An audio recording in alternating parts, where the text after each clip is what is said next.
6 anni fa, la notte tra il 15 e il 16 gennaio 2016, veniva uccisa Isabella, 90. Il corpo della segretaria di Albignasego non è mai stato ritrovato e ora, a 6 anni dal delitto e dopo la conferma della Cassazione a fine 2020 della condanna dei fratelli Deborah e Freddy Sorgato e della tabaccaia Manuela Cacco, lo Stato dovrebbe dichiarare la morte della donna. Il fratello Paolo, 90, tramite il suo avvocato, ha confermato che ha presentato la domanda al giudice per dichiarare la morte e tra pochi mesi dovrebbe arrivare il documento di decesso avvenuto.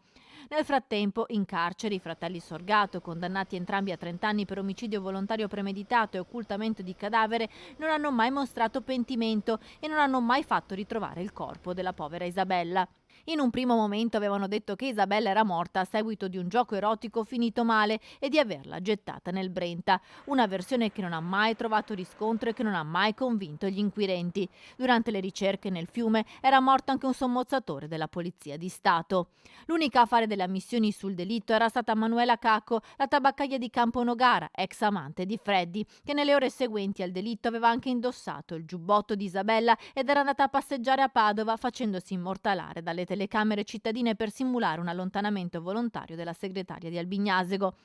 Dopo l'arresto avvenuto il 16 febbraio 2016, la Cacco confessò che Isabella invece era stata uccisa e colpita alla testa da Deborah Sorgato in casa di Freddy.